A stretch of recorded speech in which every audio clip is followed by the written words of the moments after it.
Hello, and welcome to Moscato and Tea. This is the show for all things beauty, business, and community with your hosts, Inez and Chiquita, keeping it raw, real, and unfiltered. Hello. Here we go. What? Before you're whispering, you're singing, what is it going to be? I told you I'm testing out different things. Okay, please don't. Just say hello. Hello. How are you? Good. How are you? I'm doing good. I'm really excited today. Okay. We have a very special guest. Absolutely. Yes. We have the one, the only, Mr. Darren. Wow. Woo-hoo! Good morning. Good morning. Good morning. Yay. The writer, I don't know, the crazier person. The ratchet. Literally beyond ratchet. Yeah. I don't even know. Righteous ratchet. See, there you go. I love it. Literally, there you go. So how about, can we do this? Yes. I want to do this It's because a lot. We got I know, but yeah. I don't think your introduction of him was Okay. Worthy of what. I'm sorry. Oh, excuse me. Okay. Because you were just like, we're saying you have to be like, Maybe I need some I alcohol. think you need to pop the bottle. Yeah, okay. Let's pop the bottle Let's because pop we have it. a Can we? I don't know. yes, we have a we special can. guest. Yeah, You got to say, Darren, who he is, what he's about. We're so excited. You're just Yeah. like, hey. It's Like- just Darren to me, but I I think it's because we've known each other so long and it's hella casual. Yeah, I get it. Yeah. But, listeners Yes. don't. Okay. You know what I'm saying? They don't This hang is out with true. Darren. This is Yeah. true. We That's got true. to, if they're going to be like, who's this guy? I don't care. We got Yeah. to be like, yo, not in a Yes. bad Good. way. No, You it's know good. you know what I'm saying? Yeah. So I love it. that's why she said I'm extra. Yeah, So no, let's it is. do this again. So we pop the bottle. So Okay. now can we get some, a drum roll? Woo! Mr. Writer, Mr. Creator, Mr. Producer, director. Like, it's too much. Soon to be showrunner. Showrunner. Okay, I love it. yes. Book Ratchet, writer, book I mean- writer. Okay. Even music, does music with his brother. Like, it's Christian. everything. Yeah. Yeah. Okay. Like, I love Yes. Jesus. Yeah. ABFF winner. I mean, Everything. I love it. See, Best Thank friends you. with Issa Rae, everything. So here it Welcome, Darren. Well, Thank How you. are you? Thank you. Did you not like that introduction? loved it. Okay, I Loved thought it. that was You know better. what? Loved it, loved it. I You thought like that was my better. first one too. Okay, let's cut it out. Okay, so here, let's Cheers, just ladies. Let's do cheers. Thank you for coming in. Thank I was you so for having excited. me. What did you call this? The Hood Podcast? The hood. Yeah. That's what I called it. Yeah, I'm not even mad at That's it. what you call Moscato? it. I'm like, Okay, yeah, yeah. it's kind of hood. Yeah. I know. Like, I like it though. Hey, Like, it's I'm bougie hood. Right, yeah. You know, Like, it's I'm bougie hood. from St. Louis, so Yeah. I like bougie hood. Yeah, great. little bouginess and little Yeah. hood. I'm not mad. Oh my God, y'all are messed. Okay. Anyway, This shit is so good. I like Yeah. Moscato. Yes, Like, this I'm not is gonna front. Roscato. Roscato. Hey, Roscato. Oh, excuse me. okay. Let me pop my collar now. get it. I know. She picked this one out. I love it. We need to see about endorsement. Yeah, I know. I know, We got- right? Yeah, like- No, for real. Because telling it's good. It's good. I'm telling you. Roscato. Seriously. No, but the reason why I wanted you to come on the show is because your journey as a writer and being in LA, and you are officially on a show in the writer's room on the TV show Claws. Yep. And Yes. You guys watch it? Yes, Okay. which Yeah. is amazing just to see, not only someone I know, and stuff like that in the industry, but just to see people like me, my color, in the writer's room making a difference and, moving the needle along. Yeah. So I wanted to have you come here, talk about your journey, and just tell us what you got going on. Because I see it, but I want everybody else to see it. Yeah. So tell us.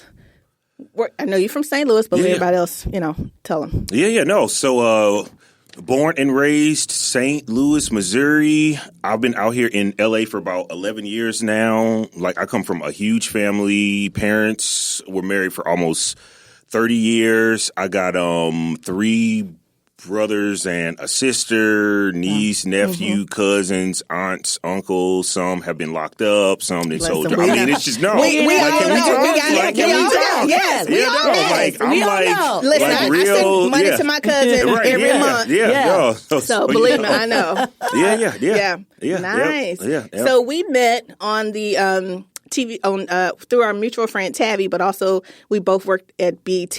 Right.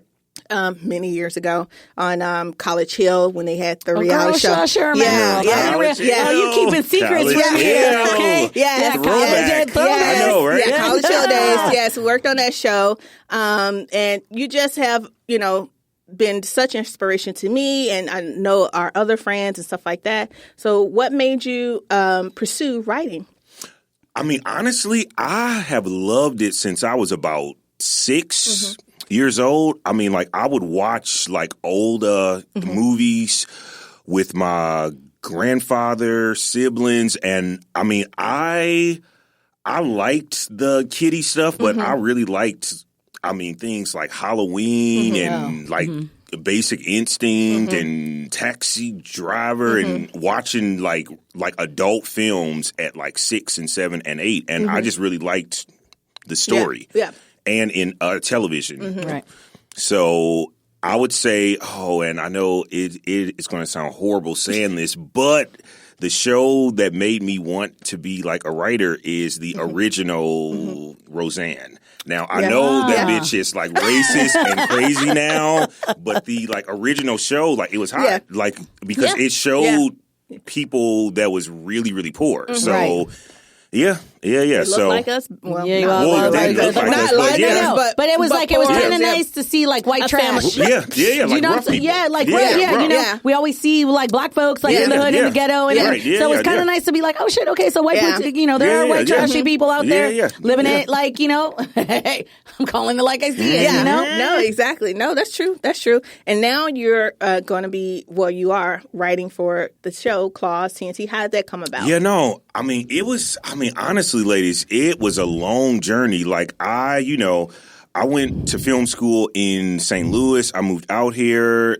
And even in between that, I worked at grocery store, men's department store, a bank. And then I moved out here and I worked for Deluxe. And then I worked for Paramount Pictures for 8 years. And I was just still shooting shorts, volunteering, writing spec scripts, taking workshops, just really, really just trying to do it.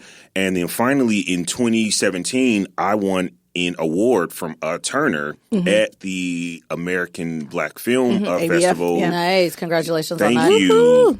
And that just really, really got me like a lot like of meetings. So I went out for my first staffing season last spring. And I was getting a lot of meetings, studios, networks, some showrunners. And since I had this relationship with Turner, I reached out to the execs because I have been a fan of Claw since like day one. It's just like the tone is just not like anything on TV. So I remember I watched the first episode of season 2 and I called up my former team now and I was like, I think this is going to be my first staffing job.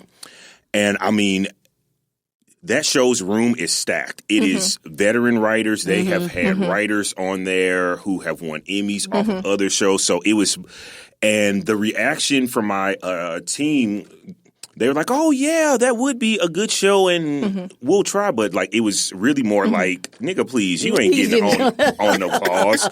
But they still submitted me and they didn't hear like anything back. So I ended up reaching out to my Turner people.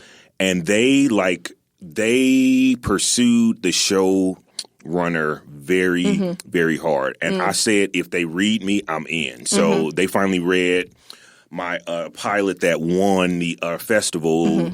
They read that last August. And which one was that? Shortchanged. Okay. Yep. Okay.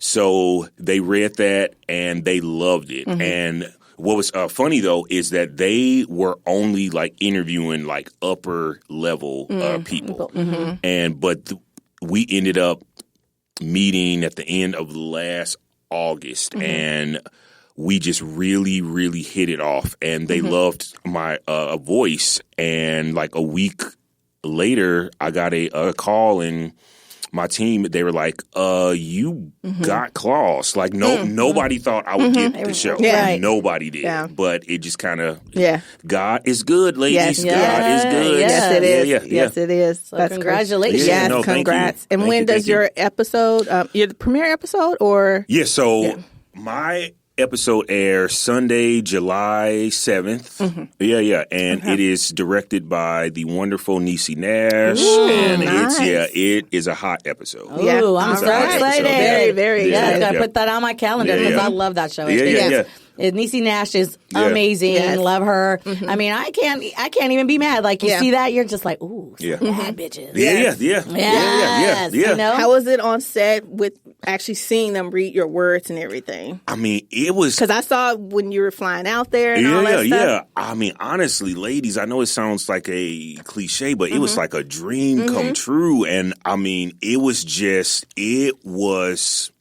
surreal. And what was nice is that like everybody was pretty chill and it wasn't like a bunch of drama or fighting. Like it was like a really just great like experience. Like I love that set. The writers, the actors, the like ADs, just everybody super, super cool. They treated me very, very well. So it was easy to come like on set and hear the words and let's fix this and blah blah, and like it was seamless. Yeah, it was seamless. Nice, Yeah, that's awesome. Yep. So we were talking about this a couple weeks ago because we had just went to the movies. Yeah. What's happening with the writer's strike or supposed strike or firing the agents? What's going on? I mean, honestly, so what is, long story short, because it's a little bit complicated, but all of the writers in Hollywood last month, we all left our agents. And this is something, since 1976, like agencies have been able to package writers. And then also some like agencies have production companies like as well. By law, you can't be like an agent and also a producer. Like only managers can manage and produce. See, this is good information to know. And then in terms of agencies, also they package up TV shows, and they get a packaging fee like every time that happens. The problem is that the business is so huge now that agencies often make more money Than the writers. Ooh. So we honestly, the Writers Guild, and I don't want to speak for everybody. Yeah, of course not. But I'm in like the Writers Guild, and we just want like agents to be agents and just collect their 10% commission and just help like us work and get jobs. Like we don't always need every show packaged up. Yeah, right. No, exactly. Now, when agencies package up shows, we don't have to pay commission on that. However, in the long run, there's so much money to be made on the back end that it's just like, wait a minute. Like, let's just say, okay, so I created a show and I made $50,000 let's say in the back end, and then my agency makes $500,000. Yeah, that's it's just right. like, wait a minute. And those are just like I'm just making up those. Numbers. These are of course. just but just to give an idea of what's going on. I would be highly upset. No, and I mean, what's sad is that I honestly feel like this is so, when it comes to your average writer and your average lower level and mid level like agent, like we aren't the ones making these decisions. Right. So it's so much higher than us. And I just feel like this fight right now, it really, really hurts women, writers of color, lower level writers, mid levels, and these